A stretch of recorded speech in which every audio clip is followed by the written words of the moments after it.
I'd say we're probably total business, maybe a little over 40 million. We'll finish this year around 125, 130. It's taken us to another level as far as our total revenue. I don't think I could say anything more positive about what you guys and you specifically have done for us.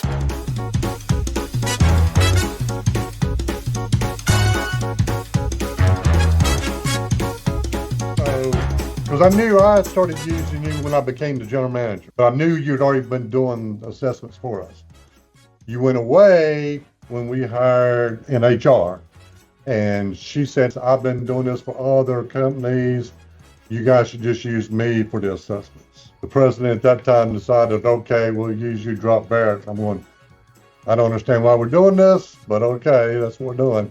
So then when I got back to where I can make decisions, that's when I called you back. I said, man, we were stupid to ever leave. We need to get you back in here because it was terrible, terrible.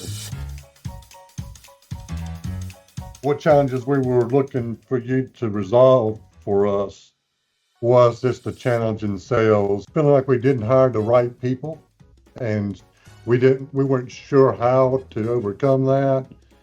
And that's when I was going, we need to get back to Barrett. His assessments work for us. Yes, the assessments again, the new hire people, and we use you for promotional people, right, too, from within to promote the sales or management. We use your assessments for that. But I think key to all that work in Barrett is you took the time to come into our offices and understand who we are, what we expect out of our salespeople, how we go to market, how we manage, how we're structured. And nobody else was ever trying to do that. And I think that's what made your assessment so much more valuable than the other ones. When we started back with you for our maintenance salespeople, which are the hardest one to figure out and retain, retention was 2 years at best. Since we really dove deeply in with your program, we're able to keep these people now average 4+ years. So it's doubled that tenure.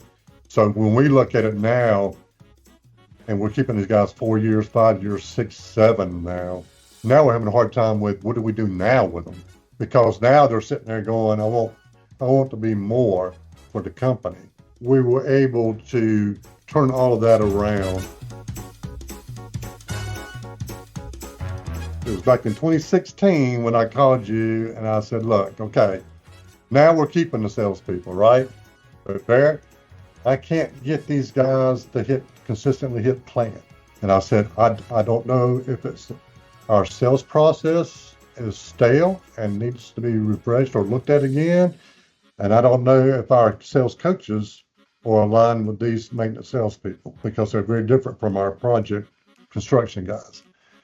And that's when we had you come in, you met with me, and we developed a sales training program for our maintenance sales rep, and we developed a sales management or sales coaching program for our general managers and our maintenance sales manager. We put that into a booklet for them. You developed that for us, and you trained our salespeople. You trained our sales coaches and managers to understand the process we had trained the salespeople with and how to hold them accountable for that. Spent a lot of time with the salespeople developing a good first call strategy. So, end result of that, I just went back until 2021. And before this, we would get to maybe 80% of our total sales quota for maintenance sales as a company. When we go back to 21, we finished 127% of that sales plan for the company. 22 was 140%. 23 was 124%. Last year was 152%. And we've been increasing that quota significantly every single year, and they're beating it every single year now. A super fantastic year for those guys was that they sold $200,000 in new business in a year. These guys are now selling 600, 700, $1 million a year, and they're consistently doing it. That's putting the meat on the table right there. So it's been huge for us. it's taken us to another level as far as our total revenue. I don't think I could say anything more positive about what you guys and you specifically have done for us. I just say, hey, you personally took the time to know our company and our culture so well that making a hiring decision without your input now, we feel foolish doing it. I won't even consider approving a new hire or for a salesperson or a manager now if they haven't gone through your assessment. I just refuse to do it. You really have walked alongside us in a lot of different ways, Barrett, and we really appreciate the relationship we have with you. Sincerely, we do.